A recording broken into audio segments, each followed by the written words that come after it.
Convosco agora Roberto Rabelo, cuja palestra hoje tem por tema Como ser verdadeiro cristão.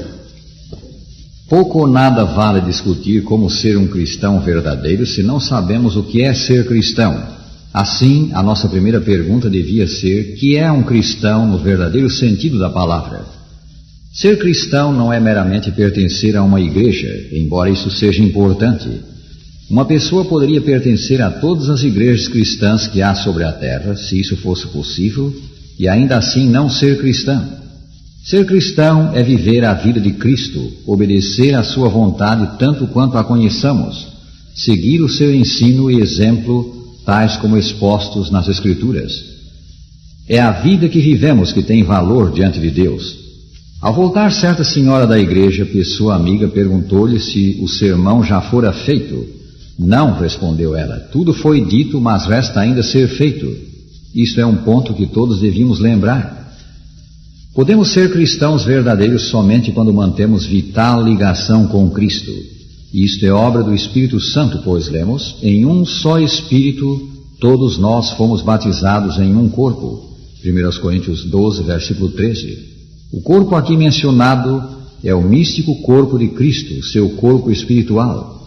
Desta obra do Espírito Santo após o Pentecoste lemos: e crescia mais e mais a multidão de crentes, tanto homens como mulheres, agregados ao Senhor. Atos 5, versículo 14. Os verdadeiros crentes são agregados ao Senhor mesmo, pertencem a Ele, são parte do seu corpo espiritual na terra, a igreja. Jesus diz: vinde a mim, aprendei de mim, vinde após mim, permanecei em mim. Permanecer em Cristo, depois de havermos vindo a Ele, é o segredo do êxito da vida cristã. Devemos ir a Ele, aprender dele e dispor-nos a segui-lo, antes de podermos permanecer nele. Já deste esses passos, rádio ouvinte? Em primeiro lugar, já vieste a Jesus? Ele insta: vinde a mim. A sua palavra a ti é: aceita-me como teu Redentor, teu Salvador, que te livra da culpa e condenação do pecado. Faze isto agora. Esta é uma bênção que podes ter agora. E vir a Cristo é um passo que deves dar agora. Não necessitas esperar a oportunidade futura. Cristo te quer livrar da culpa neste momento. E no futuro livrar-te-á dos efeitos do pecado, como declara São Paulo. Nós que temos as primícias do Espírito, igualmente gememos em nosso íntimo, aguardando a adoção de filhos, a redenção do nosso corpo. Romanos 8, 23. A redenção do corpo, o livramento dos efeitos do pecado, virá no fim, quando Jesus voltar. O Senhor não só convida-nos a ir a Ele, mas também a aprender dele, da sua mansidão, da sua justiça, da sua pureza. São Pedro escreveu: crescei na graça e no conhecimento de nosso Senhor e Salvador Jesus Cristo. 2 São Pedro 3, 18. Dia após dia, ao abrirmos e lermos as Escrituras, ao orarmos a Deus, ao nos desempenharmos em nossas tarefas no lar, no trabalho, devemos aprender de Jesus. Devemos aprender como enfrentar os problemas da vida, como ser mansos, bondosos, embora por natureza sejamos o oposto. Devemos aprender como ser amáveis, compreensivos. Cada dia devemos crescer na graça e conhecimento de Cristo. Então andaremos como Ele, como Enoque andou na antiguidade. Jesus diz: vinde a mim, aprendei de mim, e então vinde após mim. Ele é o bom pastor. Esse nome, bom pastor, Ele deu a si mesmo, e quão maravilhoso é Ele. Jesus vai adiante de nós e devemos segui-lo. Devemos andar na luz de Cristo. A Escritura fala de andarmos na luz como Ele está na luz. Lemos ainda: porquanto para isto mesmo fostes chamados, pois que também Cristo sofreu em vosso lugar, deixando-vos exemplo para seguirdes os seus passos, o qual não cometeu pecado, nem dolo algum se achou em sua boca. 1 São Pedro 2, 21 e 22. Devemos seguir a Cristo não só no que fazemos, mas também no que dizemos. O cristão deve ser cuidadoso com suas palavras, como é cuidadoso com seus atos. Ao acordar de manhã, um alpinista disse ao seu guia: alguém passou por aqui durante a noite. O experimentado guia respondeu: não apenas uma pessoa, mas 20. Cada pessoa havia pisado tão cuidadosamente nas pegadas do líder que parecia haver na neve os rastros de uma só. Por último de todos, Jesus diz: permanecei em mim. Vinde e sede um comigo. Aprendei de mim, ele é o grande mestre. Vinde após mim. Jesus é o nosso guia, o nosso pastor. E por último ele diz: permanecei em mim. Não há dúvida de que permanecendo nele seremos cristãos. Esta é a única maneira de ser perfeito, permanecer em Cristo. Permanecendo nele pela fé podemos ser verdadeiros cristãos. Devemos aceitar a obra do Espírito Santo para uma completa consagração a Cristo, e não apenas na conversão, mas dia após dia. A consagração inclui duas coisas: reconhecimento e entrega. Que deve ser reconhecido? Devemos reconhecer que não somos de nós mesmos, mas que fomos comprados por preço. O preço foi pago com o precioso sangue de Cristo.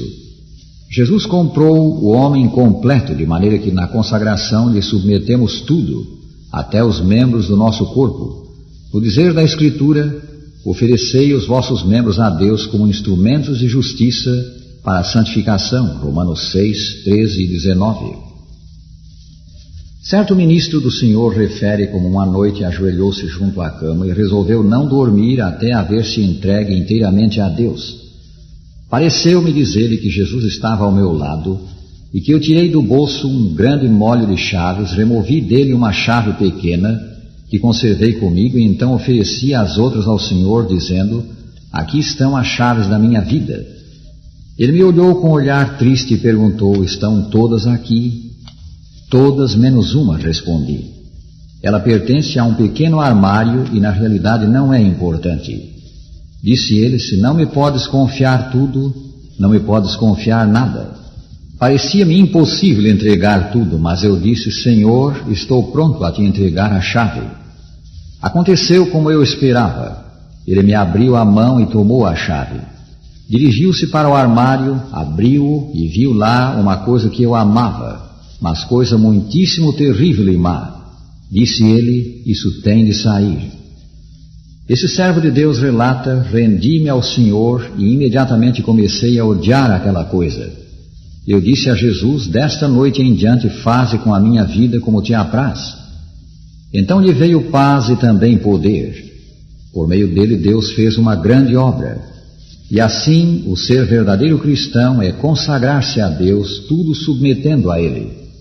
Mas nessa consagração o homem sábio não é uma máquina, não desempenha papel passivo. Consagração voluntária é cooperação com Deus, é abrir a Ele o coração. De que se alimenta o cristão? O seu alimento espiritual é a palavra de Deus, as Escrituras Sagradas.